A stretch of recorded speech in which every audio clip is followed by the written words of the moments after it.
Bismillahirrahmanirrahim. Assalamualaikum warahmatullahi wabarakatuh. Waalaikumsalam warahmatullahi wabarakatuh. Alhamdulillah wassalatu wassalamu ala Rasulillah wa ala alihi wa ashabihi wa mawalah wa la haula wa la quwata illa billah amma ba'd. Alhamdulillah, apa kabar teman-teman semua? Semoga Allah Subhanahu wa taala memberikan selalu kebaikan dan istiqomah kepada kita semua.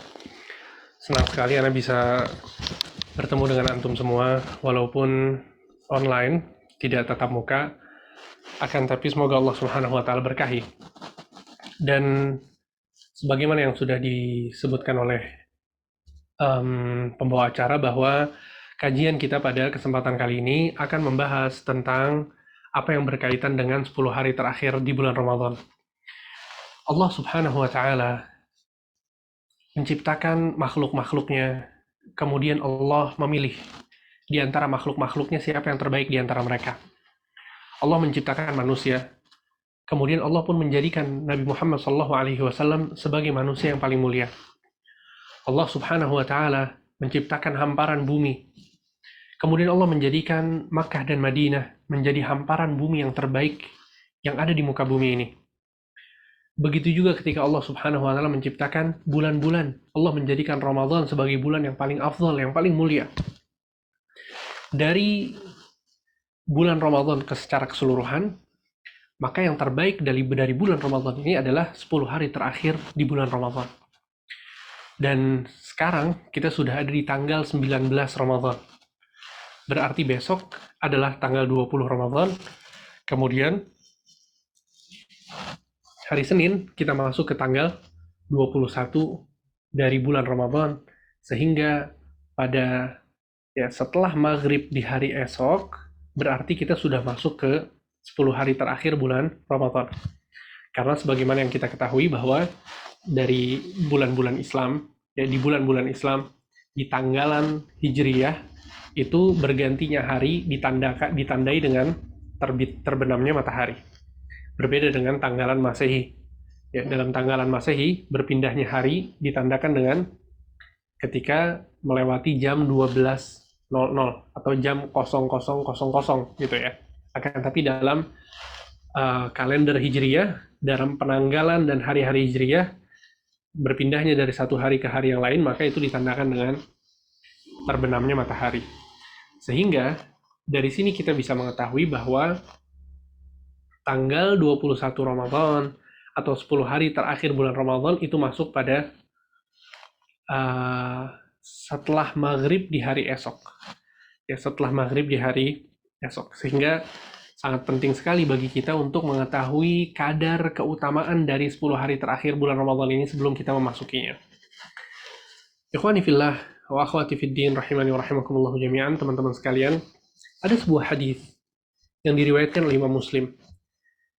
Aisyah radhiyallahu anha menceritakan kepada kita tentang apa yang dilakukan oleh Nabi SAW di 10 hari terakhir bulan Ramadan. Di sini coba kita lihat ya, apa spesialnya 10 hari terakhir bulan Ramadan. Aisyah mengatakan, "Kana Rasulullah sallallahu alaihi wasallam yajtahidu fil ashril akhir ma la yajtahidu fi ghairihi."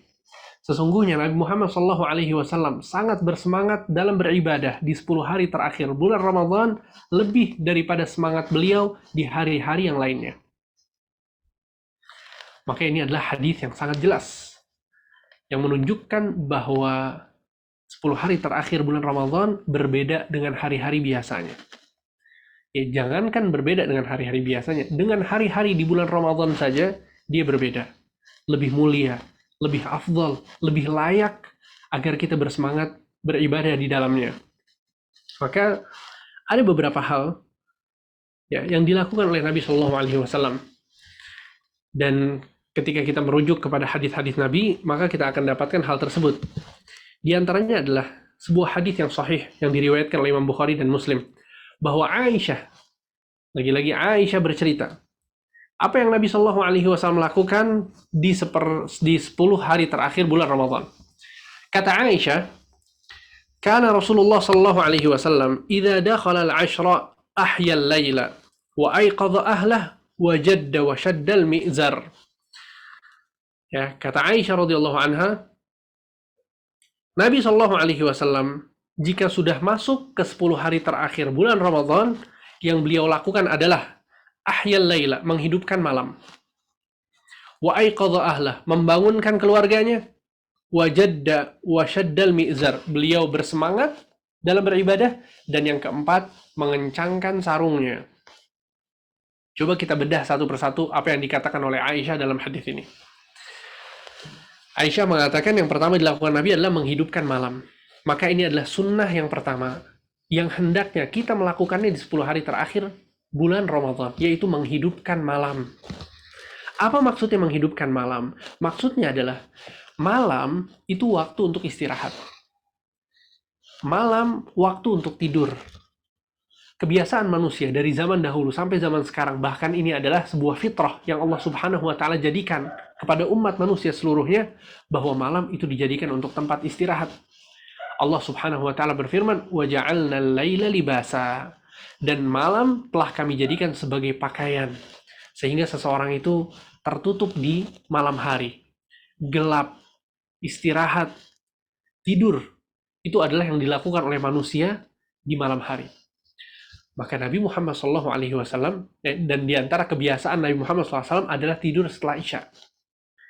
Ya, dalam sebuah hadis Nabi seorang sahabat berkisah, karena Nabi SAW yakrahul an-nauma qabla al-isya wa yakrahul haditha ba'dahu. Sesungguhnya Nabi Muhammad SAW membenci tidur sebelum Isya, sebagaimana beliau membenci bicara setelah Isya. Ya. Jadi tidur sebelum Isya itu hukumnya makruh, karena Nabi SAW membencinya. Sebagaimana berbicara, bergadang yang tidak ada manfaatnya setelah Isya itu juga makruh, dibenci oleh Nabi SAW. Ya, makanya para ulama mengatakan Nabi SAW itu jadwal ba'da Isya adalah tidur. Kecuali kalau memang ada hal-hal penting. Ya, kecuali memang ada hal-hal yang penting. Dan terkadang Nabi SAW berbicara dulu sebelum tidur dengan istrinya. Maksudnya adalah bahwa Nabi SAW tidak bergadang. Ya, makanya kalau kita melihat kebiasaan Nabi SAW dalam kesehariannya, bahwa Nabi SAW itu senantiasa bangun di malam hari. Di sepertiga malam terakhir beliau bangun untuk melaksanakan sholat malam. Dan itu aktivitas Nabi SAW dalam kesehariannya. Jadi Nabi bangunnya itu bukan pas subuh, tapi sebelum subuh. Dan ini mudah untuk dilakukan Nabi SAW, karena memang Nabi SAW adalah orang yang sangat soleh, sangat bertakwa. Di sisi lain, sebabnya adalah karena Nabi SAW tidurnya itu cepat. Beda sama kita ya. Kita subhanallah susah banget bangun malam-malam. Bangun di sepertiga malam terakhir. Susah. Kalau bukan karena sahur, kita mungkin nggak bangun ya. Itu pun kita bangun sahur, sebagian dari kita sangat sulit ya. Sebabnya apa? Karena tidurnya jam 11, jam 12 malam baru tidur. Ya. Maka ketika seorang itu memiliki kebiasaan sebagaimana kebiasaannya Nabi, dia akan mudah untuk bangun malam. Al-muhim, intinya adalah kita kembali ke pembahasan kita, bahwa malam hari itu tempat untuk beristirahat, waktu untuk beristirahat. Tapi ketika 10 hari terakhir, Nabi menghidupkannya. Sehingga Nabi tidak tidur. Sebagaimana Nabi SAW tidur di hari-hari yang lain. Apa yang dilakukan oleh Nabi? Sholat, membaca Al-Quran, berzikir kepada Allah, berdoa kepada Allah, dan amalan-amalan soleh yang lainnya. Ini adalah maksud dari menghidupkan malam. Maka, ayo kita bersemangat. Di 10 hari terakhir nanti, mulai dari malam Senin, kita hidupkan malam-malam kita. Dari malam Senin sampai nanti masuk ke Lebaran. Ya, malam Lebaran sudah kita istirahat. Ya, dari mulai maghrib kita buka puasa, kemudian mulai beribadah. Dari mulai membaca Al-Quran, kemudian sholat tarawih, berzikir kepada Allah, berdoa kepada Allah. Ya, perbanyak, hidupkan malam kita. Kalaupun kita harus tidur, maka tidur secukupnya saja. Mungkin 2 jam, mungkin 3 jam, kalau memang ada aktivitas di hari berikutnya. Tapi kalau kita bisa mengkosongkan aktivitas kita di 10 hari terakhir, maka lakukanlah. Ya, lakukanlah. Ya, malam nggak usah tidur. Tayyib. Jangan juga kemudian malamnya nggak tidur, habis subuh tidur sampai sore. Jangan juga begitu ya. Sehingga sebagian ulama itu mengatakan bahwa bulan Ramadan ini bulan yang spesial, yang berbeda gitu ya. Jadi nggak apa-apa lah kita tega sama diri kita ya di 10 hari terakhir ini. Kita tega dulu terhadap diri kita ya demi menggapai kebaikan-kebaikan yang akan disampaikan nanti. Taib itu yang pertama yang dilakukan Nabi, menghidupkan malam. Kemudian yang kedua adalah wa'aiqadha ahlah, membangunkan keluarganya.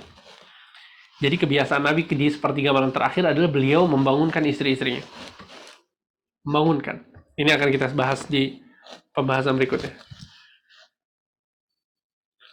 Ya. Atau dalam hadis lain, Nabi Shallallahu Alaihi Wasallam dikisahkan oleh Zainab binti Ummi Salamah. Zainab binti Ummi Salamah, beliau mengatakan, lam yakunin Nabi SAW idza baqiya min Ramadan 10 ayyam yada'u ahadan min ahlihi yutiqul qiyam illa aqamah.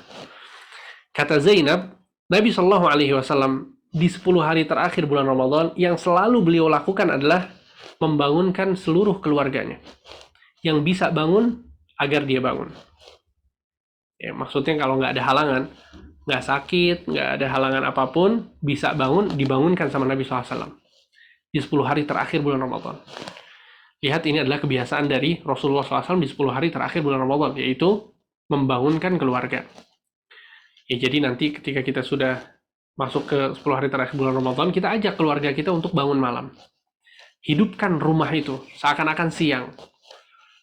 Ya, hidupkan dengan membaca Al-Quran, hidupkan dengan sholat, hidupkan dengan berdoa.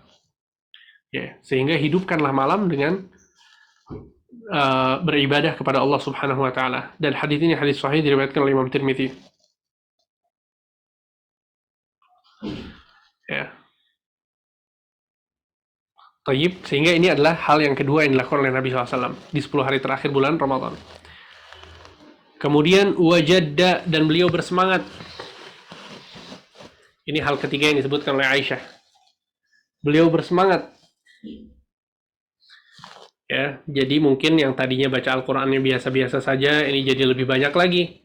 Yang tadinya berdoanya itu biasa-biasa saja, ini menjadi lebih semangat lagi. Ya, ini yang harus kita lakukan. Ya. Kemudian yang ketiga, yang keempat adalah wasyaddal mi'zar, dan Nabi SAW mengencangkan ikat pinggangnya atau sarungnya. Mi'zar itu maksudnya bagian yang ada di pinggang dari pakaian bawah. Jadi Nabi SAW dan para sahabatnya di zaman beliau, pakaian mereka itu terdiri dari dua pakaian. Pakaian bagian atas yang dinamakan dengan izar, pakaian yang di bawah yang dinamakan dengan pakaian bagian atas yang dinamakan dengan rida, dan pakaian yang di bagian bawah yang dinamakan dengan izar. Nah, izar ini di bagian pinggangnya ada ikatan yang disebut dengan mi'zar. Di sini Aisyah mengatakan beliau mengencangkan mi'zar, ya, tempat sarungnya, tempat pengikat sarungnya atau bagian bawah dari pakaiannya. Ibnu Hajar Al-Asqalani mengatakan, ya, maksud dari mengencangkan sarungnya adalah ai i'tazalan nisa liyatafarragh lil ibadah, yaitu meninggalkan syahwat yang dibolehkan untuk fokus dalam beribadah. Padahal sebagaimana yang kita ketahui bahwa seseorang menahan syahwatnya dari keluarganya itu ketika siang hari, ya, dari mulai terbit fajar sampai terbenam matahari. Ya, sehingga seorang itu dibolehkan ketika di malam hari, ya, untuk bergaul dengan istrinya. Tapi Nabi SAW meninggalkan hal tersebut.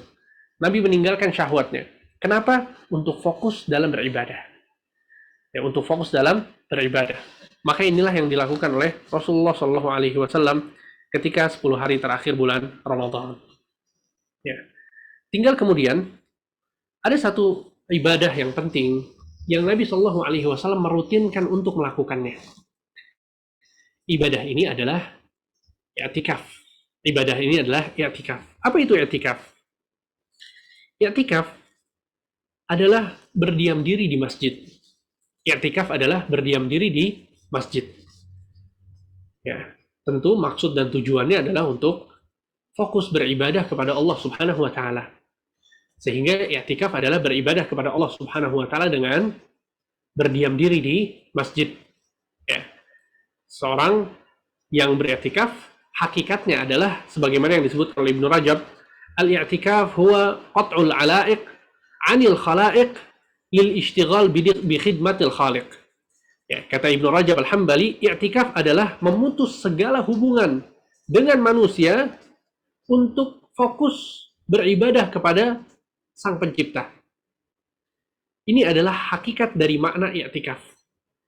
Ya, Anda ulangi sekali lagi, hakikat dari makna i'tikaf adalah qat'ul 'ala'iq 'anil khala'iq lil ishtighal bi khidmatil khaliq, memutus hubungan dengan seluruh manusia ya untuk fokus beribadah kepada Sang Khaliq, yaitu Allah Subhanahu wa taala.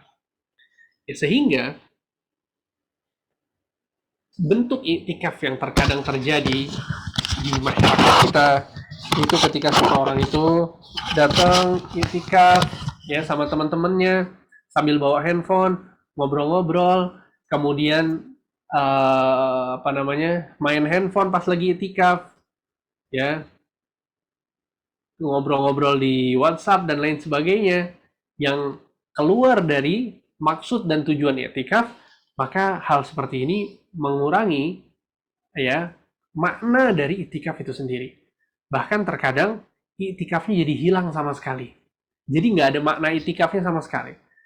Karena di sini Ibnu Rajab mengatakan qat'ul 'ala'iq 'anil khala'iq, ya memutus hubungan dengan manusia. Apa maksudnya memutus hubungan dengan manusia? Maksudnya adalah dia betul-betul mau fokus beribadah. Ya, betul-betul mau fokus dalam beribadah. Walaupun kemudian dibolehkan seorang itu ngobrol, bicara, menerima telepon dan lain sebagainya, itu dibolehkan.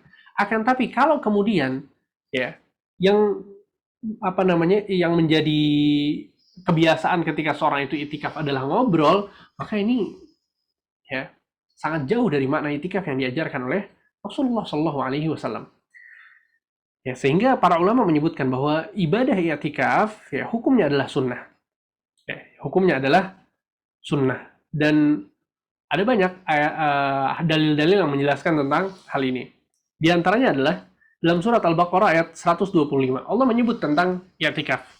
Kata Allah Subhanahu wa taala, "Wa ahidna ila Ibrahim wa Ismail an tahhira baiti lit-ta'ifin wal-'akifin war-ruk'is sujud." Dan kami perintahkan kepada Ibrahim dan Ismail untuk membersihkan rumahku, kata Allah, maksudnya Ka'bah, lit-ta'ifin, ya, untuk orang-orang yang tawaf, wal-'akifin, dan untuk orang-orang yang beriktikaf, war-ruk'is sujud, dan untuk orang-orang yang rukuk dan sujud. Maksudnya adalah di sini bahwa Allah menyebutkan bahwa ya Nabi Ibrahim dan Ismail diperintahkan untuk membersihkan Ka'bah, di antara tujuannya untuk ya orang-orang yang beriktikaf agar mereka nyaman. Ya, jadi Ka'bah itu bersih, suci.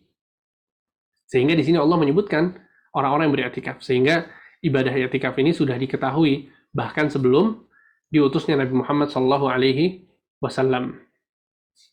Ya, dan di banyak hadis, di banyak hadis sahabat-sahabat Nabi, khususnya istri-istri Nabi menceritakan, di antaranya Aisyah, bahwa Nabi Shallallahu Alaihi Wasallam di antara kebiasaan beliau adalah senantiasa beriktikaf di 10 hari terakhir bulan Ramadan. Ya, bahkan Aisyah mengatakan, "Kana ya'takiful 'ashra al-awakhir min Ramadan hatta tawaffahu Allah." Sungguhnya Nabi Muhammad Shallallahu Alaihi Wasallam senantiasa beriktikaf di 10 hari terakhir bulan Ramadan sampai wafat.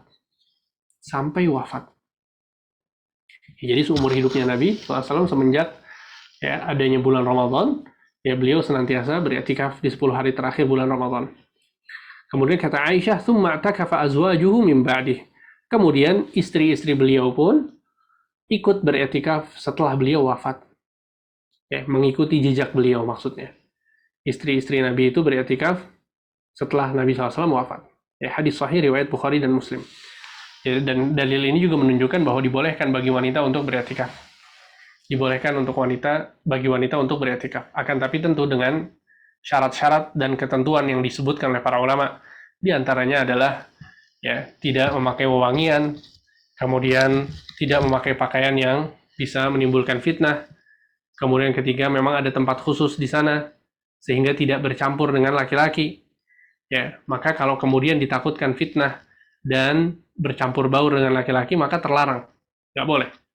Itu persyaratannya. Kemudian yang keempat adalah mendapatkan izin dari suami, mendapatkan izin dari suami jika dia sudah menikah, dan dia mendapatkan izin dari walinya, ya, ayahnya misalnya, ketika dia belum menikah. Taib, ya, bahkan para ulama menyatakan bahwa i'tikaf adalah sesuatu yang disyariatkan berdasarkan ijma', ya, berdasarkan kesepakatan para ulama rahimahullahu taala. Ya. Taib.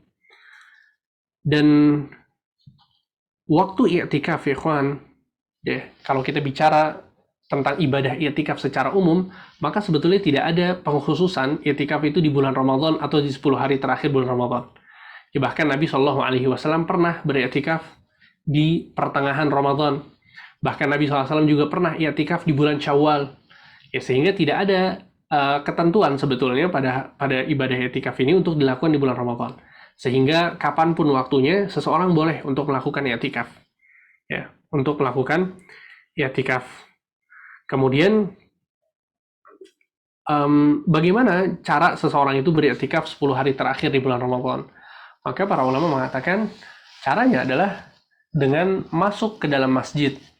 Ya, masuk ke dalam masjid, sudah ada di dalam masjid saat masuknya tanggal 21 Ramadan. Dan dia keluar dari masjid ya pada saat Ramadan itu sudah berakhir. Ya, sehingga prakteknya kalau kita mau i'tikaf 10 hari terakhir di bulan Ramadan pada tahun ini, Ramadan ini, maka kita sudah berada di masjid, ya. Besok ketika waktu maghrib itu masuk. Ya, ketika masuk waktu maghrib. Jadi usahakan buka puasanya itu di masjid, ya. Jadi kita sudah ada di masjid buka puasa besok. Taib. Ketika terbenam matahari kita sudah berada di masjid. Ya. Kemudian kapan keluarnya? Keluarnya adalah ketika Ramadan itu sudah selesai. Ya, ketika terbenam matahari di akhir hari di bulan Ramadan, kemudian di sana ada ketentuan dari pemerintah nanti bahwa besok adalah Lebaran, maka pada saat itu kita sudah keluar dari masjid pulang ke rumah. Ya, yang seperti itu maka dikatakan bahwa dia telah melakukan i'tikaf selama 10 hari terakhir bulan Ramadan. Ya, sebagian salaf, sebagian ulama di antara Imam Malik, beliau lebih menyukai ketika seseorang itu kembali ke rumahnya setelah sholat Id. Setelah sholat Id. Jadi di pagi hari, di hari Lebaran, itu dia masih berada di masjid. Kemudian dari situ dia pergi untuk sholat Id, baru kemudian kembali ke rumah. Ya, sebagian salaf menyukai hal tersebut. Akan tetapi kita katakan bahwa yang disebut oleh para ulama di antara Syekh Ibnu Utsaimin dan ulama-ulama yang lain adalah bahwa seseorang dikatakan beriktikaf 10 hari terakhir bulan Ramadan ketika dia masuk ke masjid di tanggal 21 dan keluar di akhir dari bulan Ramadan atau hari pertama dari bulan Syawal. Ya, sehingga itu adalah tata cara i'tikaf 10 hari terakhir bulan Ramadan. Walaupun ya, para ulama mengatakan bahwa tidak ada waktu minimal untuk i'tikaf. Tidak ada waktu minimal untuk i'tikaf. Ya, walaupun ada terjadi perselisihan pendapat di situ. Sebagian ulama mengatakan i'tikaf minimal itu 1 hari. Ada yang mengatakan minimal 1 malam. Ya, maka wallahu alam, ya, tidak ada minimal waktu i'tikaf. Durasi i'tikaf itu minimalnya berapa tidak ada. Sehingga ketika seseorang itu berdiam diri di masjid, ya, kemudian dia berniat untuk i'tikaf, maka dibolehkan baginya, walaupun cuma 1 malam. Ataupun setengah malam. Kalau dia niatkan untuk i'tikaf, maka dikatakan dia telah melakukan i'tikaf. Ya. Jadi jangan sampai kita tidak i'tikaf di 10 hari terakhir bulan Ramadan. Lakukan i'tikaf walaupun cuma 1 hari. Walaupun cuma 1 malam. Kita masuk ke masjid dari mulai terbenam matahari, kita keluar saat terbit matahari misalnya di pagi harinya. I'tikaf. Ya, jangan sampai kita tidak i'tikaf sama sekali. Ya. Kenapa kemudian para ulama mengatakan bahwa tidak ada durasi minimal i'tikaf? Ya, karena memang tidak ada dalil yang menjelaskan tentang hal tersebut. Ya, tidak ada dalil yang menjelaskan tentang hal tersebut. Maka oleh karena itu, ya, Ibnu Hazm mengatakan ketika Allah Subhanahu wa taala berfirman wa antum aakifuna fil masajid, ya sedangkan kalian beriktikaf dalam masjid, dalam surat Al-Baqarah ayat 187, Ibnu Hazm mengatakan Allah taala tidak mengkhususkan jangka waktu tertentu untuk orang yang beriktikaf dalam ayat ini. Ya. Dan wa ma kana rabbuka nasiya, ya, dan Allah Subhanahu wa taala itu tidak mungkin lupa. Jadi maksudnya kalau memang ada batas minimal, tentu Allah akan menjelaskannya dan Nabi SAW juga akan menjelaskannya. Ya. Maka ini yang berkaitan dengan i'tikaf. Ya, apa yang kita lakukan ketika kita beriktikaf? Ya kita sibukkan dengan beribadah. Ya kita sibukkan dengan beribadah. Taib. Kemudian ya teman-teman sekalian, pembahasan terakhir yang penting juga untuk kita pahami bersama adalah tentang perkara Lailatul Qadar. Perkara Lailatul Qadar. Lailatul Qadar adalah satu malam yang sangat agung, sangat mulia, yang Allah Subhanahu wa taala memberikannya kepada umat ini sebagai imtinan, sebagai nikmat dari Allah Subhanahu wa taala kepada kita semua. Umat Nabi Muhammad SAW hanya diberikan sekitar 60-70 tahun umurnya. Sedikit sekali yang melebihi umur tersebut. Nabi SAW mengatakan, a'maru ummati ma baina 60 wa 70, wa qalilun man yujawizu dhalik. Umur umatku, kata Nabi Muhammad SAW, itu berkisar antara 60-70 tahun, dan sedikit di antara mereka yang melampaui umur tersebut. Ya, sehingga umur kita ini sedikit. Dan yang kita gunakan untuk ibadah, itu semakin sedikit lagi. Betul tidak? Dari kecil sampai balik, kita masih nggak ngerti mungkin apa itu ibadah. Kemudian kita sudah balik pun, banyak di antara kita yang lalai dalam beribadah. Sehingga, waktu durasi yang kita gunakan untuk beribadah, itu sedikit. Ditambah lagi dengan umur kita yang pendek. Jika dibandingkan dengan umur orang-orang di zaman dahulu. Nabi Nuh alaihi salam, beliau berdakwah 950 tahun. Itu waktu beliau berdakwah. Ya. Dalam beberapa riwayat Israiliyat disebutkan bahwa Nabi Nuh alaihi salam, beliau diangkat menjadi nabi ketika umur beliau berapa? 200 tahun. Bayangkan, Nabi Muhammad diutus menjadi rasul itu umur 40. Nabi Nuh umurnya 200. Sehingga maksudnya adalah bahwa umur orang-orang zaman dahulu itu sangat panjang. Mereka beribadah kepada Allah dengan waktu yang sangat lama. Bahkan dikisahkan juga bahwa ada seorang ibu yang menangisi anaknya yang masih muda yang wafat. Kemudian Nabi Nuh melewatinya dan bertanya, kenapa? Kata ibu ini, anakku wafat dalam keadaan masih kecil, masih muda. Nabi Nuh bertanya, berapa umurnya? Kata ibu ini, umur anakku adalah 200 tahun. Maka Nabi Nuh mengatakan, sesungguhnya akan datang nanti orang-orang yang umur mereka antara 60-70 tahun. Itu umur mereka seluruhnya. Sehingga ibu ini mengatakan, demi Allah, jika aku hidup di zaman tersebut, hidupku seluruhnya, aku akan gunakan untuk sujud kepada Allah Subhanahu wa taala. Karena saking sebentarnya umur itu. Maka di antara keutamaan dari Allah untuk kita adalah Allah memberikan kepada kita satu malam kebaikan yang dilakukan di malam tersebut bagaikan melakukan kebaikan dalam 1000 bulan atau 83 tahun 4 bulan. Bayangkan, itu adalah Lailatul Qadar. Allah berfirman, Lailatul Qadri khairun min alfi syahr.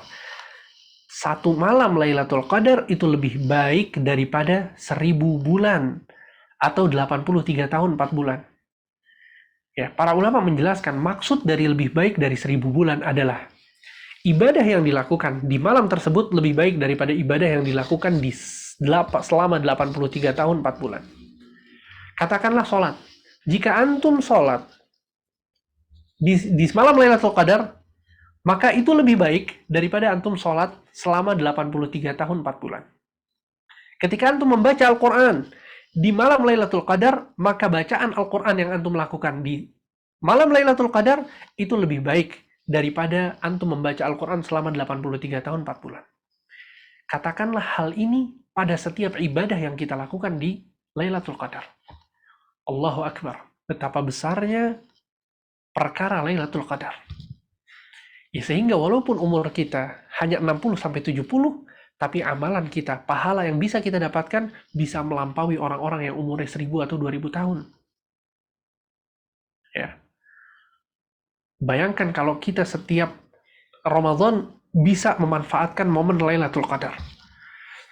Maka berapa ratus tahun atau berapa ribu tahun pahala yang bisa kita dapatkan.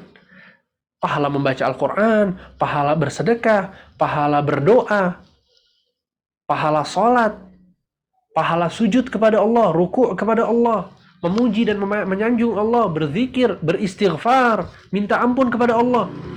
Kalau ibadah-ibadah itu semua dihitung lebih baik daripada 1000 bulan, maka Allahumma barik.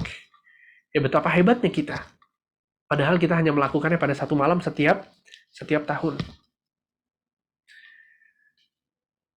Ya, makanya orang yang nggak bisa memaksimalkan malam Lailatul Qadar adalah orang yang betul-betul dijauhkan dari kebaikan oleh Allah. Orang itu betul-betul dijauhkan dari kebaikan oleh Allah. Ya, betapa mudahnya. Cuma satu malam. Ya ikhwan, satu malam ini pasti kita dapatkan. Pasti kita dapatkan ketika kita berusaha maksimal pada 10 hari terakhir bulan Ramadan. Cuma 10 hari. Sabar di 10 hari terakhir ini, kita akan mendapatkan pahala lebih baik daripada 1000 bulan. Ya, sehingga semoga kajian ini memberikan kepada kita semua pencerahan ya, agar kita bersemangat di 10 hari terakhir bulan Ramadan. Ya. Allah Subhanahu wa taala berfirman dalam surat Ad-Dukhan ayat 1 sampai ayat 6. Kata Allah, Hamim wal kitabil mubin. Inna anzalnahu fi lailatin mubarakatin inna kunna munzirin. Kata Allah, Hamim wal kitabil mubin, demi kitab yang menjelaskan. Sesungguhnya kami turunkan Al-Quran ini pada malam yang penuh berkah. Inna kunna munzirin. Dan kami memberikan peringatan dalam kitab tersebut.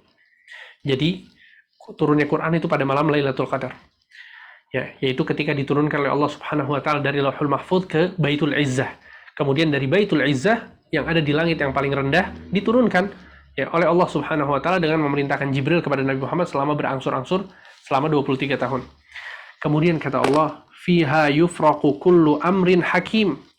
Ya, pada malam ini Allah Subhanahu wa taala menjelaskan segala urusan yang penuh hikmah.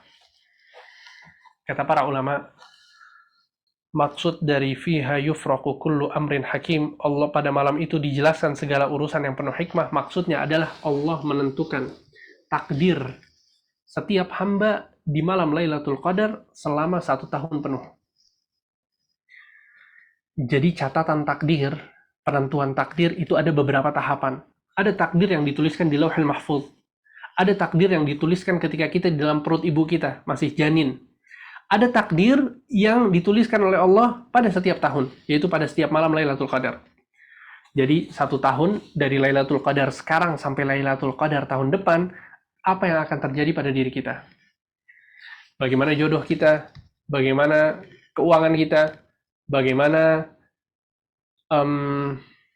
sekolah kita, kuliah kita misalnya, lulus, nggak lulus, dapat nilai bagus, nggak bagus, apakah kita ditakdirkan untuk haji atau untuk umroh. Al-muhim takdir dalam setahun itu ditentukan pada malam Lailatul Qadar. Ya, ini karena betapa pentingnya dan mulianya Lailatul Qadar. Ya. Itulah kenapa sebagian ulama mengatakan dinamakan Lailatul Qadar karena takdir itu dituliskan di setiap Lailatul Qadar. Maka dinamakan Lailatul Qadar. Ya. Tayyib. Sehingga ini adalah keagungan dari Lailatul Qadar. Ya. Kemudian dalam sebuah hadis Nabi SAW mengatakan, "Man qama Lailatul Qadri imanan wa ihtisaban, ghufira lahu ma taqaddama min dzanbih." Barang siapa yang menghidupkan malam Lailatul Qadar atas dasar iman dan berharap pahala, maka Allah akan mengampuni dosa-dosa seluruhnya yang telah lalu. Ya, kemudian yang jadi pertanyaan adalah kapan Lailatul Qadar itu terjadi? Kapan Lailatul Qadar itu terjadi? Ya.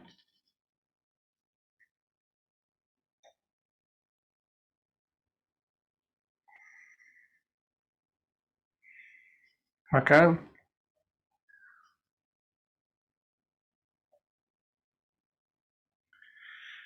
ya, Nabi Shallallahu Alaihi Wasallam pernah mengatakan bahwa sesungguhnya aku diperlihatkan oleh Allah Subhanahu Wa Taala, diberitahukan oleh Allah Subhanahu Wa Taala kapan Lailatul Qadar itu terjadi. Kemudian aku pun dibuat lupa oleh Allah, sehingga Nabi Shallallahu Alaihi Wasallam tidak tahu atau dijadikan lupa oleh Allah kapan persisnya terjadi Lailatul Qadar itu. Akan tapi kemudian ya, Nabi pun Shallallahu Alaihi Wasallam mengatakan taharrau Lailatul Qadri fil ashril awakhir min Ramadan. Carilah Lailatul Qadar di 10 hari terakhir dari bulan Ramadan. Carilah Lailatul Qadar di 10 hari terakhir pada bulan Ramadan. Maka hadis ini menjelaskan kepada kita bahwa Lailatul Qadar terjadinya kapan? Di 10 hari terakhir bulan Ramadan. Baik. Kemudian dalam hadis lain, Nabi SAW mengatakan, taharrau Lailatul Qadri fil witri minal ashril awakhir. Hadis sahih riwayat Bukhari. Carilah Lailatul Qadar di malam ganjil pada 10 hari terakhir. Nah, ini kita lebih mengkerucut lagi. Jadi kita bersemangat mencari Lailatul Qadar di 10 hari terakhir bulan Ramadan, kemudian kita lebih fokus lagi, lebih semangat lagi setiap malam ganjil. Itu malam ke-21, malam ke-23, 25, 27, dan 29. Ya. Maka ini adalah yang disebutkan oleh Nabi SAW dalam hadis-hadis yang sahih. Ya, kemudian dalam hadis lain, Nabi SAW bersabda, Ara ru'yakum qad tawata'at fis sab'il awakhir. Jadi ada sahabat-sahabat Nabi itu yang datang kepada Nabi, dan mereka bermimpi. Bermimpi bahwa Lailatul Qadar itu ada pada 7 hari terakhir bulan Ramadan. 7 hari terakhir bulan Ramadan. Maka Nabi SAW mengatakan, sungguh mimpi-mimpi kalian ini berbarengan. Ya, sama-sama mimpi bahwa malam Lailatul Qadar itu di 7 hari terakhir. Maka Nabi mengatakan, faman kana ya mutaharriha falyataharraha fis sab'il awakhir. Maka barang siapa yang mencari Lailatul Qadar, carilah di 7 hari terakhir bulan Ramadan. Ya.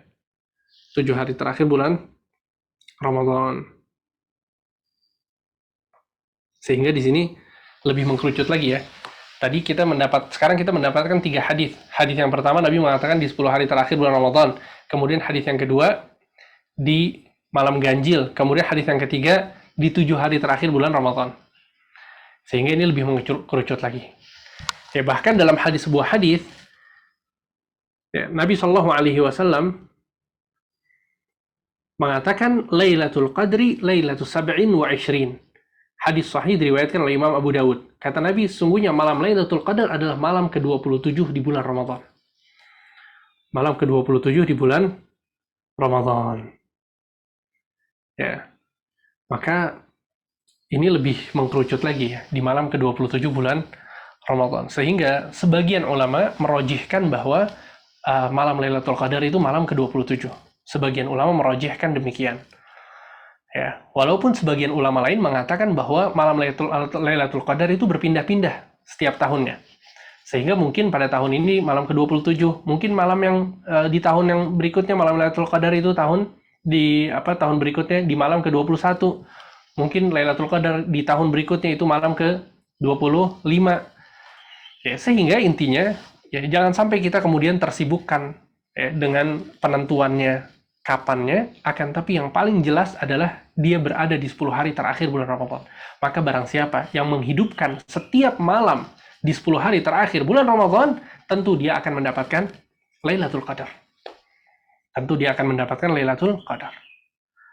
Ya, semoga bisa difahami. Barakallahu fikum. Ya. Baik, mungkin Anda cukupkan sampai di sini. Ya, kalau ada yang mau bertanya atau menanyakan tentang apa yang disampaikan, maka Anda persilahkan. Wallahu a'lam. Barakallahu fikum. Wa sallallahu ala nabiyina Muhammad wa ala alihi wa sahbihi ajma'in.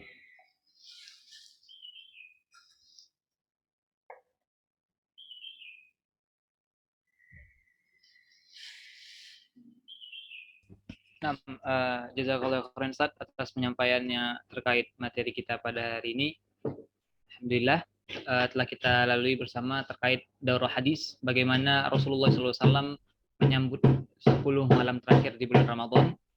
Dan ada poin-poin yang saya catat seperti Rasul menghidupkan malam-malam di bulan Ramadan, lalu Rasul membangunkan keluarganya seperti istri-istrinya untuk menghidupkan malam-malam di bulan Ramadan, khususnya di 10 malam terakhir. Dan Rasulullah juga menyerukan i'tikaf serta menghidupkan malam-malam 10 terakhir untuk mencari Lailatul Qadar. Wanifillah wa akhwati fiddin, saat ini kita akan masuki sesi tanya jawab. Bagi yang ingin mempertanyakan sesuatu pada Ustadz, silakan raise hand atau bisa menanyakan pertanyaan melalui kolom chat pada MC atau panitia dan atau melalui nomor WA yang telah diberikan. Nah, yang ingin bertanya boleh raise hand.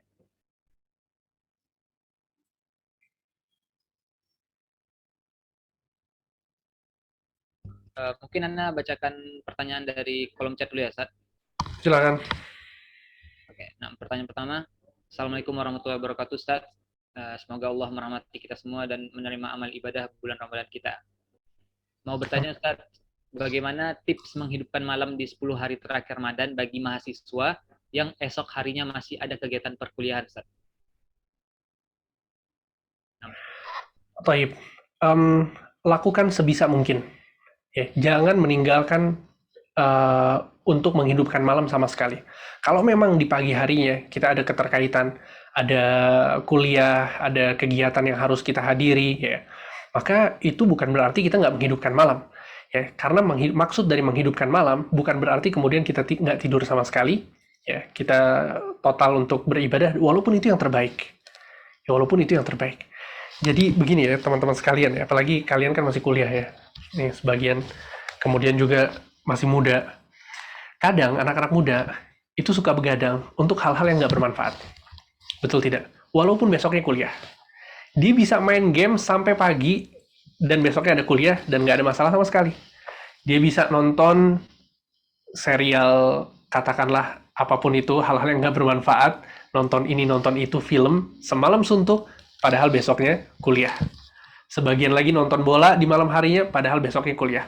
Jadi sebetulnya kita bisa kok nggak tidur malamnya untuk beribadah dan besoknya kuliah. Sebetulnya bisa. Akan tapi kalau memang Masya Allah sebagian mahasiswa betul-betul besoknya ada hal yang sangat penting, yang harus tidur gitu ya, maka nggak masalah tidur, tapi jangan pernah meninggalkan hal-hal ibadah di malam tersebut ya. Contohnya tetap dia sholat tarawih, tetap dia khususkan waktu untuk berdoa, tetap dia khususkan waktu untuk sholat ya. Maka itu hal-hal yang seharusnya tetap dilakukan. Jadi atur jadwal sebaik mungkin. Misalnya bisa tidur dari jam 12 sampai jam 3 misalnya, atau tidurnya jam 11 sampai jam 3 malam misalnya. Sisanya, selebihnya itu digunakan untuk beribadah. Wallahu a'lam. Masya Allah, syukran, catatan penting untuk teman-teman mahasiswa. Begadang kita bisa, tapi untuk malam Lailatul Qadar kita harus lebih bersemangat lagi menghidupkan malam. Nah, Ustaz, ada pertanyaan selanjutnya dari kolom chat. Assalamualaikum warahmatullahi wabarakatuh, Ustaz. Mau bertanya, adakah dalil yang menyatakan bahwa malam Lailatul Qadar berpindah-pindah harinya, Ustaz? Baik. Tentang hal tersebut,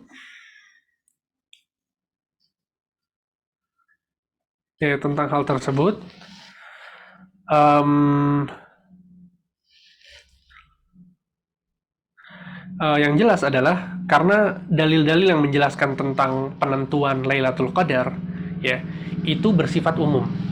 Sehingga Nabi SAW mengatakan di 10 hari terakhir, kemudian Nabi SAW mengatakan di 7 hari terakhir, kemudian di malam-malam ganjil. Sehingga berdasarkan keumuman hadis ini, para ulama mengatakan justru nggak ada dalil yang menjelaskan tentang penentuan hari Lailatul Qadar. Maka disitulah kemudian para ulama, sebagian mereka menyatakan bahwa Lailatul Qadar itu berpindah-pindah. Ya. Walaupun, dan ini perkara fikih yang diperselisihkan oleh para ulama ya, berdasarkan hadis yang tadi Anda sebutkan, hadis diriwayatkan oleh Ahmad dan Abu Dawud, bahwa Nabi SAW mengatakan Lailatul Qadri Lailatul Sab'in wa Ishrin, sungguhnya Lailatul Qadar itu adalah malam ke-27 ya. Ini adalah mazhab sebagian para sahabat dan sebagian ulama. Di antaranya adalah Ubay bin Ka'ab Ya, di antaranya adalah Ubay bin Ka'ab radhiyallahu anhu wa ardhah. Taib, bahwa beliau berpendapat bahwa dia di malam ke-27. Ya. Kemudian juga di antara ulama yang menyatakan bahwa dia berpindah-pindah adalah Imam Nawawi dalam kitabnya Al-Majmu'. Ya, bahwa beliau mengatakan wa hadha huwa adh-dhahir al-mukhtar li ta'arud al-ahadits as-sahihah fi dhalik wa la tariqa ila al-jam'i bain al-ahadits illa bintiqaliha. Ya, kata Imam Nawawi bahwa yang zahir dan yang dipilih dari pendapat para ulama adalah bahwa dia berpindah-pindah. Kenapa? Li ta'arud al-ahadits as-sahihah fi dhalik. Karena hadis-hadis yang sahih itu menjelaskan bahwa Nabi Shallallahu Alaihi Wasallam tidak pernah menentukan, kata beliau. Tapi Nabi menyebutkan terkadang di 10 hari, terkadang di 7 hari, terkadang di malam ganjil. Ya, wala tariqa ilal jam'i bainal ahadits illa bintiqaliha. Dan kita tidak bisa mengumpulkan hadis ini dengan satu pendapat kecuali kita katakan bahwa malam Lailatul Qadar itu berpindah-pindah. Seperti itu, wallahu alam. Nah, Ustaz, untuk para peserta yang mau bertanya langsung juga boleh, silakan raise hand, nanti kita akan tunjuk. Kita mute. Dari menunggu, kita akan bacakan pertanyaan selanjutnya dari kolom chat. Assalamualaikum Ustadz, izin bertanya, bagaimana dengan amalan-amalan ringan yang sekiranya bisa kami pemuda-pemudi terapkan langsung? Karena saya merasa sekiranya saya ingin sholat malam saja, meskipun sudah memasang alarm, tetapi tidak bangun karena belum terbiasa. Juga ketika ingin iktikaf di masjid, kadang merasa susah untuk bergerak karena kondisi jarak dan kondisi batin. Jadi saya ingin bertanya, adakah sekiranya amalan-amalan ringan saja yang mungkin insya Allah bisa saya terapkan dalam menyemarakkan bulan-bulan Ramadan ini, Ustaz? Terima kasih. Tayyib. Aisyah radhiyallahu anha pernah bertanya kepada Nabi, ya wahai Rasulullah, jika aku mendapatkan Lailatul Qadar, apa yang aku ucapkan? Kata Nabi SAW, ucapkanlah, Allahumma innaka afun, tuhibbul afwa, fa'fu anni. Allahumma innaka afun, tuhibbul afwa, fa'fu anni. Ya Allah, sesungguhnya engkau mencintai maaf, maafkanlah aku. Ya, Allahumma innaka afun, sesungguhnya engkau adalah al-afu, yang maha mencintai maaf. Fa'fu anni, Allahumma innaka afun, tuhibbul afwa, fa'fu anni. Engkau mencintai maaf, maka maafkanlah aku. Baca doa ini sepanjang malam. Ini dalam keadaan kalau iman antum betul-betul terjun payung ya. Seharusnya baca Quran lah seenggaknya. Baca Al-Quran, tarawih jangan sampai tinggal. Ya. Tapi kalau kemudian antum nggak bisa melakukan kecuali ini, maka lakukanlah. Ada seorang Syekh Abdul Razak Al-Abbad. Ya, Syekh Abdul Razak ini yang suka ngisi di salah satu radio di Jakarta gitu ya. Beliau sering juga datang ke Indonesia, kemudian ngisi di Istiqlal. Al-Muhim Syekh Abdul Razak Al-Abbad, beliau pernah bercerita bahwa beliau di malam ke-27 ya, di jalan, kemudian ketemu anak-anak muda lagi pada di dalam mobil gitu ya. Kemudian setel musik sekencang-kencangnya. Akhirnya Syekh Abdul Razak menegur mereka, kemudian mengatakan, ya ikhwan, matikan musiknya. Kalau kalian nggak bisa berbuat baik di malam 27 ini, maka setidaknya katakanlah, Allahumma innaka afun tuhibbul afwa fa'fu anni. Ya, katakan terus ucapan ini. Ya, semoga Allah memberikan hidayah kepada kalian. Subhanallah, beberapa tahun berikutnya, Syekh Abdul Razak bertemu dengan seorang pemuda yang tampilannya tampilan istiqamah, pakai jenggot, Masya Allah, kelihatan orang baik lah. Kemudian orang ini mengatakan, wahai Syekh, tahukah antum siapa ana? Kata beliau, ana yang dulu di malam ke-27 antum memerintahkan ana untuk mematikan musik, kemudian antum ya ngasih kita masukan untuk membaca zikir ini, dan ana baca zikir itu, dan subhanallah kehidupan ana lebih membaik setelah hari tersebut. Ya, semoga bermanfaat. Wallahu a'lam. Allah, jadi ikhwan fillah wa akhwati fiddin, catatan penting nih dari Ustaz. Bahwasanya ada hadis yang dikatakan dari Ibunda Aisyah bahwasanya mengucapkan Allahumma innaka afun tuhibbul afwa fa'fu anni sebagai amalan ringan yang bisa kita lakukan di malam-malam 10 terakhir Ramadan. Selanjutnya Ustaz, ada pertanyaan lagi dari kolom chat. Izin bertanya Ustaz, beriktikaf pada 10 malam terakhir Terus ternyata hari ke-10-nya uzur buat perempuan. Gitu gimana hukumnya, Ustaz? Karena ada yang bilang kalau perempuan itu itikaf di rumah nggak sah, Ustaz. Ustaz. Gimana, Afwan, tolong diulang pertanyaannya. Ustaz. Beritikaf pada 10 malam terakhir. Terus ternyata hari ke-10-nya uzur bagi perempuan. Itu bagaimana hukumnya, Ustaz? Karena ada yang bilang bahwasanya perempuan itu tidak sah itikaf di rumah. Makasih, Ustaz. Ya, Taib. Ya betul ya, bahwa di antara syarat i'tikaf adalah i'tikaf itu di masjid, ya, bukan di rumah. I'tikaf itu di masjid.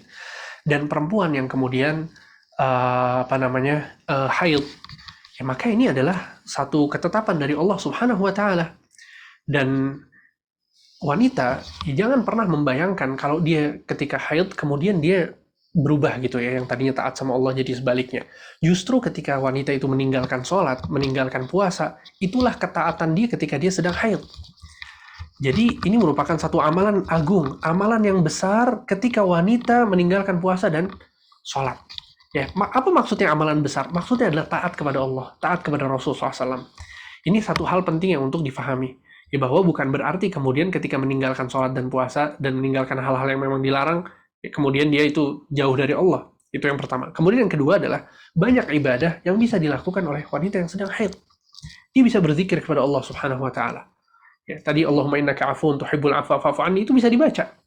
Kemudian dia masih bisa berzikir dengan zikir yang diajarkan oleh Nabi SAW. Zikir pagi dan petang, kemudian zikir masuk rumah, keluar rumah, zikir mau tidur, bangun tidur, itu zikir semua bisa dibaca.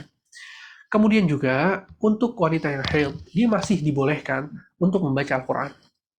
Dia masih dibolehkan untuk membaca Al-Quran dengan syarat dia tidak menyentuh Al-Quran. Dengan syarat dia tidak menyentuh Al-Quran. Jadi kalau bisa, ya paling bagus dia pakai laptop. Jadi di laptop dia pakai mouse, kalau mau membalikan halaman itu diklik. Ya sehingga betul-betul dia tidak menyentuh mushaf. Ya walaupun sebagian ulama juga mengatakan bahwa mushaf atau Al-Qur'an yang ada di gadget itu juga tidak disebut dengan mushaf. Ya, karena yang tidak boleh disentuh adalah mushaf yang kertas, ya berbentuk kertas. Kemudian juga seperti Al-Qur'an terjemah itu juga tidak dianggap sebagai Al-Qur'an.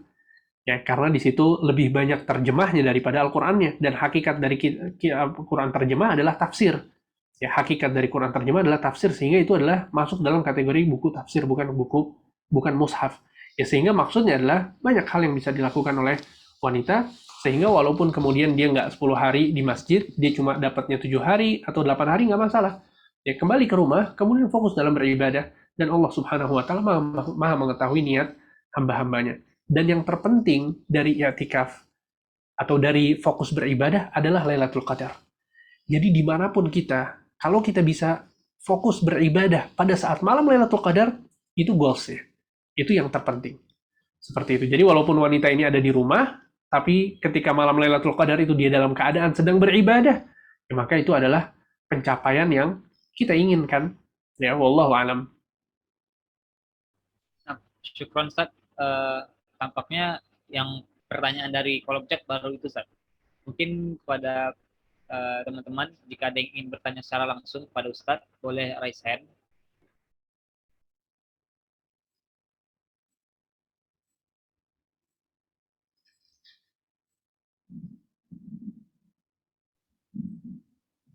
Afwan, Anda mau bertanya.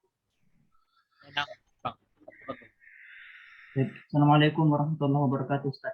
Waalaikumsalam warahmatullahi wabarakatuh. Ana punya 2 pertanyaan, Ustaz. Ya, silakan. Yang pertama, adakah dalil bahwa kita harus merutinkan sholat Al-Qadar di 15 hari terakhir sholat witir di rakaat kedua, atau 10 hari terakhir di sholat witir rakaat kedua, yang bacaan surah pendeknya surah Al-Qadar? Karena yang Ana tahu di rakaat kedua itu sunnahnya bacaan Kafirun, ya Ustaz. Surah Al-Kafirun. Nah, itu yang pertama. Dan yang kedua, untuk mendapatkan keutamaan bahwa sholat semalam suntuk adalah mengikuti sholat isya dan sholat tarawih berjamaah bersama imam, dan sholat subuh bersama imam. Bagaimana kalau setelah sholat isya, kan ada ceramah tarawihnya, Ustaz. Kita keluar ke masjid dulu karena ada keperluan. Nanti pas sholat tarawihnya dimulai, baru kita kembali lagi ke masjid. Apakah itu diperbolehkan, Ustaz? Baik.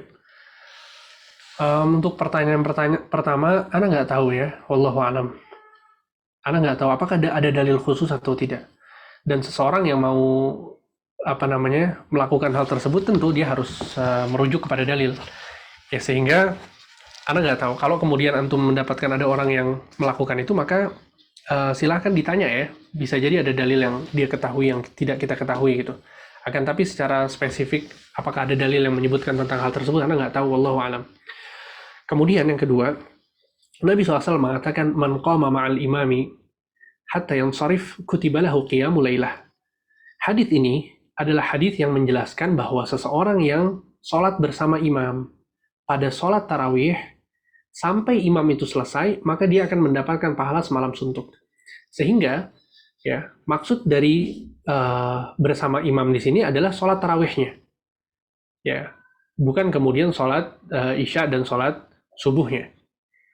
Ya maka ketika seorang itu sholat tarawih bersama imam, maka dia akan mendapatkan pahala sholat semalam suntuk. Ada hadis lain, Nabi SAW mengatakan barang siapa yang sholat isya berjamaah, maka seakan-akan dia sholat semalam suntuk. Ya, itu hadis yang berbeda. Jadi kita ada dua hadis di sini. Hadis yang sholat tarawih bersama imam sampai selesai, kemudian ada hadis sholat isya berjamaah ya bersama imam, maka itu juga mendapatkan pahala sholat semalam suntuk. Seperti itu. Wallahu a'lam.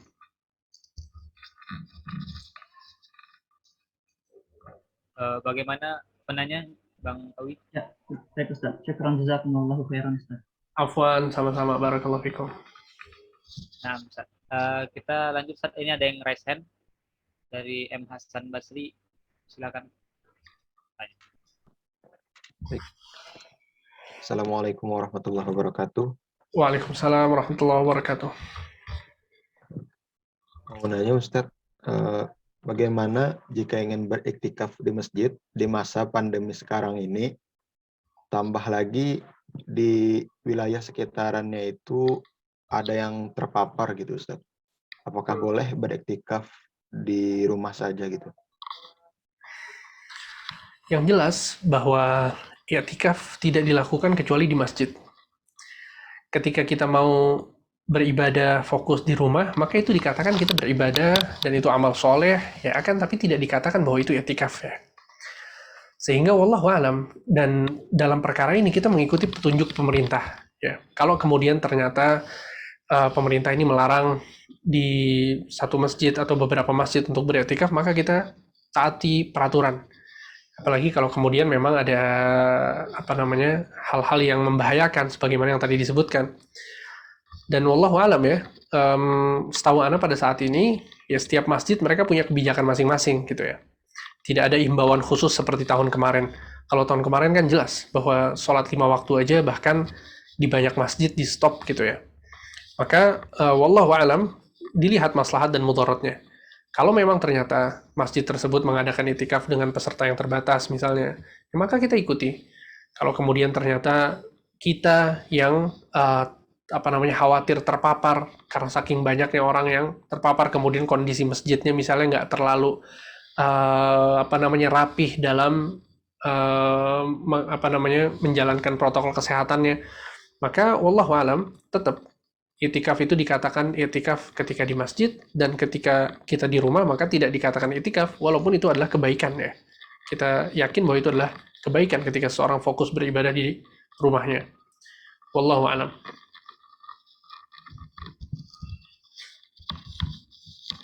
Bagaimana Hasan? Baik. Syukran Ustaz. Afwan, barakallahu fiik. Ini ada lagi Ustaz pertanyaan dari kolom chat. Assalamualaikum Ustaz. Saya mau bertanya, jika hari itu tidak sempat melaksanakan sholat tarawih, saya mau bertanya jika hari itu tidak sempat melaksanakan sholat witir pada setelah sholat tarawih, apakah boleh dilakukan pada saat i'tikaf? Syukron Ustaz. Pada saat itu kapan maksudnya? Di malam tersebut? Pertanyaannya seperti itu Ustaz. Oke. Intinya, sholat witir waktunya antara mulai selesai sholat isya sampai terbitnya fajar. Itu adalah waktu untuk sholat witir. Ya, masuk waktu isya, kita sholat isya. Setelah kita sholat isya, maka itu adalah waktu witir. Sampai terbitnya fajar. Ya, kalau kemudian kita sholat tarawih sama imam misalnya setelah isya, kemudian kita nggak witir, ya, di malam harinya sebelum pas kita sahur misalnya, kemudian kita i'tikaf atau dan lain sebagainya, al-muhim sebelum terbitnya fajar, kita boleh melakukan sholat witir. Ya nggak masalah. Walaupun yang terbaik, sebagaimana yang tadi disinggung, dalam sebuah hadis Nabi mengatakan, barang siapa yang sholat bersama imam sampai selesai, itu yang terbaik. Dia akan dituliskan pahala sholat semalam suntuk. Ya wallahu alam. Nah, syukran Ustaz. Selanjutnya pertanyaan dari WhatsApp Ustaz. Izin bertanya Ustaz, bagaimana pendapat Ustaz mengenai sebagian anak muda yang menghabiskan waktunya di bulan Ramadan ini dengan pasangan yang haram, dalam kata lain berpacaran Ustaz? Wallah ya, jangankan di bulan Ramadan, kalau di bulan yang biasa saja, maksudnya di hari-hari biasa, itu adalah keharaman yang luar biasa ya. Allah Subhanahu wa taala ketika mengharamkan zina, Allah tidak melarang kita ya untuk melakukan zinanya secara spesifik, tapi Allah mengharamkan kita untuk mendekatinya. Ya, sehingga para ulama mengatakan ini menunjukkan bahwa yang diharamkan bukan cuma zinanya, akan tapi seluruh wasilah, seluruh jalan yang menuju kepada zina, hukumnya adalah haram. Allah Subhanahu wa taala berfirman, wala taqrabuz zina innahu kana fahishatan wa maqtan wa sa'a sabila. Jangan kalian mendekati zina. Sesungguhnya zina itu adalah murka Allah. Fahisyah, sebuah kekejian dan jalan yang menyimpang. Ya, maka seluruh wasilah yang menuju kepada zina adalah haram. Baik itu dari mulai pacaran, kemudian melihat sesuatu yang haram, ya, menyentuh wanita yang bukan mahram, itu adalah sebuah keharaman juga. Jadi di dalam pacaran itu banyak keharaman-keharaman dan maksiat-maksiat. Ya, jadi pacaran itu satu paket ya yang mengumpulkan banyak dosa yang menghantarkan kepada kehancuran. Nabi SAW mengatakan, la yakhluwanna rajulun bimra'atin illa wa thalithuhuma syaitan. Tidaklah dua orang ya, laki-laki dan perempuan yang bukan mahram berkumpul di satu tempat kecuali yang ketiga adalah syaitan. Ya, kemudian Nabi SAW juga mengatakan dalam sebuah hadis, la an yut'ana fi ra'si ahadikum bimikhyatin min hadid khairun lahu min an yamassa imra'atan la tahillu lah. Seorang menyentuh wanita yang bukan mahramnya itu lebih baik baginya ditusuk dengan besi yang sangat panas di atas kepalanya daripada dia menyentuh wanita yang bukan mahramnya. Sehingga ini adalah momen sebetulnya. Ramadan ini momen untuk kita agar kita meninggalkan seluruh yang haram. Ya, tinggalkan hal-hal yang haram. Dari mulai pacaran, kemudian kebiasaan-kebiasaan nonton film-film yang gak bermanfaat, menghabiskan waktu dengan hal-hal yang tidak bermanfaat, itu semuanya tinggalkan pada saat bulan Ramadan. Jadikan Ramadan ini sebagai karantina. Sebagaimana kita orang yang sakit itu dikarantina supaya sehat, ya, dikasih asupan yang baik supaya sehat seterusnya, maka begitu juga bulan Ramadan. Ya, jadikan ini momen. Ya. Jadi kalau ada teman-teman sekalian yang masih pacaran, langsung habis ini putuskan. Ya, bilang ke pacarnya udah kita selesai, kalau mau kita nikah. Kalau belum bisa nikah ya udah. Ya, nggak usah ngapa-ngapain. Barakallahu fikum. Masya Allah, syukran Ustaz. Selanjutnya ada pertanyaan dari WA juga Ustaz. Assalamualaikum, Afwan izin bertanya Ustaz. Akhwat baiknya sholat tarawih di rumah atau di masjid? Karena posisi akhwat tersebut merantau sehingga tidak ada mahram. Ya. Yang diwajibkan untuk ditemani oleh mahram adalah ketika bersafar. Ketika bersafar. Tapi kalau dari tempat kos ke masjid, ya itu bukan safar, ya. Apalagi masjid dekat ya. Maka itu bukan safar. Yang diwajibkan untuk pakai mahram adalah ketika safar. Nah, ketika anti merantau sekarang misalnya di mana? Di Jakarta. Tempat asalnya misalnya di mana? Di Surabaya atau di luar pulau misalnya. Nah, ketika dari luar pulau ke Jakarta itu harus ditemani sama mahram. Atau ketika pulang juga harus ditemani sama mahram. Tapi ketika di Jakartanya, ya ketika ke masjid dan lain sebagainya, maka itu ya bukan safar sehingga tidak perlu mahram. Dan sholat di masjid, dan bagi wanita yang terbaik adalah di rumah. Ya, Nabi SAW mengatakan, la tamna'u ima Allah masajid Allah. Jangan kalian melarang hamba-hamba Allah perempuan untuk pergi ke masjid. Sehingga kalau ada wanita yang mau pergi ke masjid, walinya atau suaminya nggak boleh melarangnya. Kata Nabi jangan dilarang, silahkan dia pergi ke masjid. Akan tapi kemudian kata Nabi di lanjutan hadisnya, wa buyutuhunna khairun lahun, dan rumah-rumah mereka itu lebih baik untuk mereka. Ya, wallahu alam. Syukran Ustaz. Selanjutnya ada pertanyaan dari kolom chat Ustaz. Assalamualaikum warahmatullahi wabarakatuh Ustaz. Ana mau bertanya, membaca 3 surah bersamaan, Al-Ikhlas, Al-Falaq, dan An-Nas di rakaat terakhir sholat witir, apakah sunnah Ustaz? Syukran Ustaz. Iya, ada hadis yang menjelaskan tentang hal itu. Ada hadis yang menjelaskan tentang hal itu, dan itu dinyatakan sunnah oleh beberapa ulama. Ya, wallahu alam.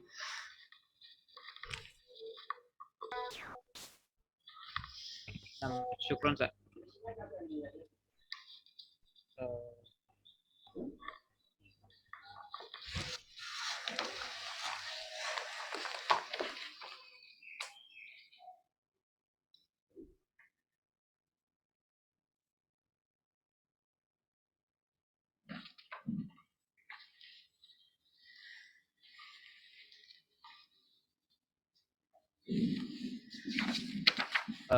Ustaz, jika masih ada teman-teman yang ingin bertanya secara langsung, silakan raise hand.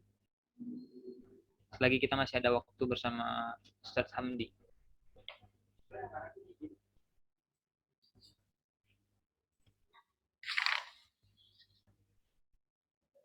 Nah, Ustaz, sebenarnya pertanyaan dari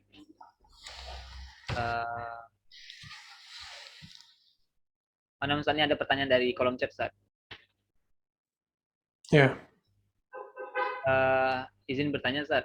Apabila ada perempuan sampai minum pil penghambat haid agar bisa beriktikaf, itu dosa nggak, Ustaz?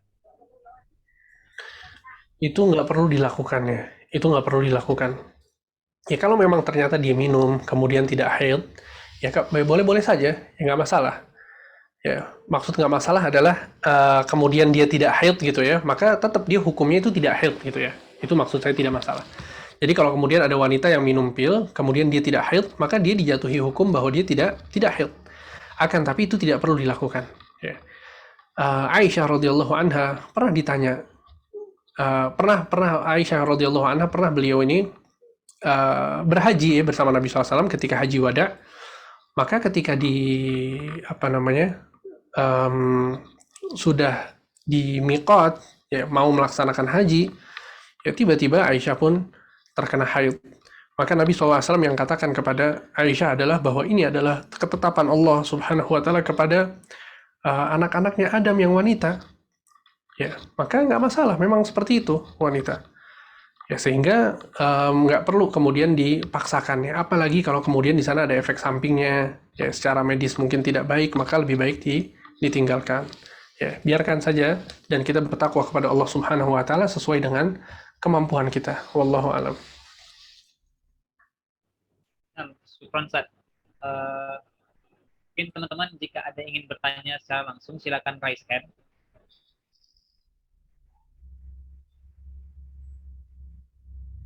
Oke, jika tidak ada mungkin Ustaz ini pertanyaan terakhir Ustaz dari WhatsApp. Ini Ustaz izin bertanya Ustaz, apa yang harus dilakukan kalau kita sudah berhijrah tetapi teman kita membuat futur? Contohnya kalau kita sudah sholat di masjid, tapi teman kita yang lalu sering bilang sok alim atau udah berubah. Syukran, Ustaz. Ya nggak masalah ya. Itulah perubahan ya. Ketika seorang berubah, itu pasti ada aja syaitan dari bangsa manusia dan bangsa jin.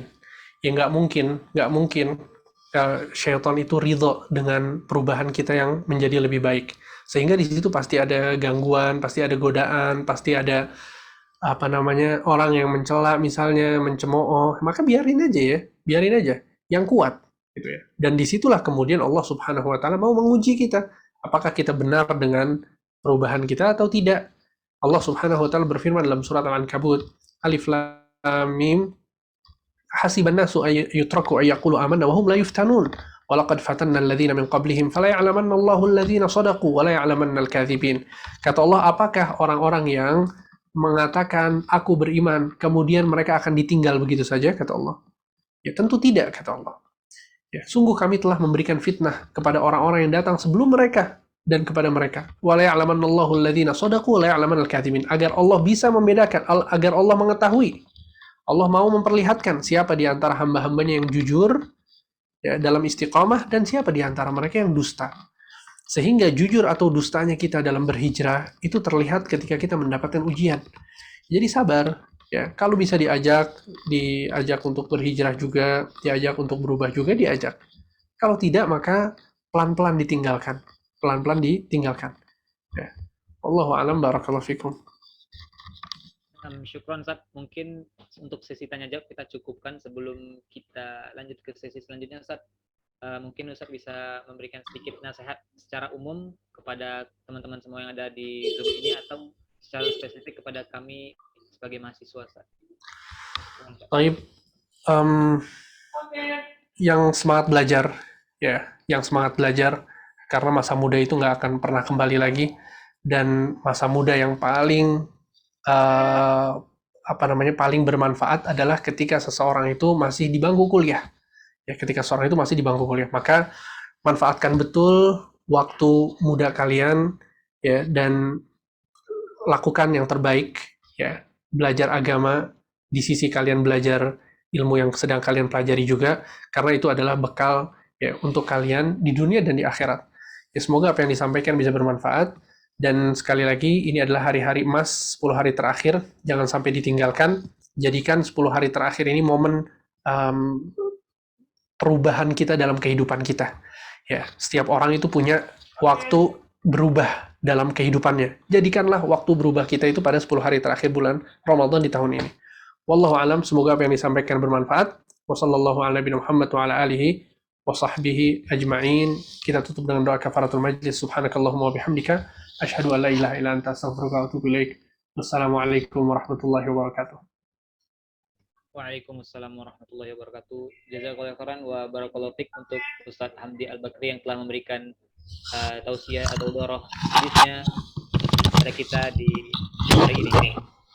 Sebelum kita tutup acara, izinkan kami membacakan info donasi baksos yang diselenggarakan oleh UKM Al-Futuah dan Aksos ITPLN serta BEM ITPLN yang bekerjasama dengan Aksi Cepat Tangkap. Donasi ini merupakan donasi untuk berbagi bingkisan bersama anak yatim dan kaum duafa. Silakan teman-teman yang ingin donasi dapat disalurkan melalui rekening Mandiri Syariah yang tertera di layar ataupun melalui e-wallet OVO dan Dana. Untuk timeline kegiatannya sudah ada di layar. Bahwasanya kita akan open donasi sampai tanggal 8 Mei 2021 dan akan disalurkan ke panti asuhan pada tanggal 9 Mei 2021. Untuk konfirmasi donasi dapat dihubungi kepada CP yang telah tertera di poster ini. Jazakallahu khairan wa barakallahu fikum. Kami ucapkan kepada seluruh teman-teman yang ikut dalam acara atau daurah hadis kita pada hari ini. Semoga ilmu yang telah diberikan dan atau disampaikan oleh Al-Ustadz Hamdi Al-Bakri dapat bermanfaat bagi kita ke depannya. Baiklah, mereka tutup acara pada hari ini dengan mengucapkan doa kafaratul majlis. Subhanakallahumma wa bihamdik asyhadu alla ilaha illa anta astaghfiruka wa atubu ilaik. Saya mewakili teman-teman panitia mohon pamit undur diri. Assalamualaikum warahmatullahi wabarakatuh.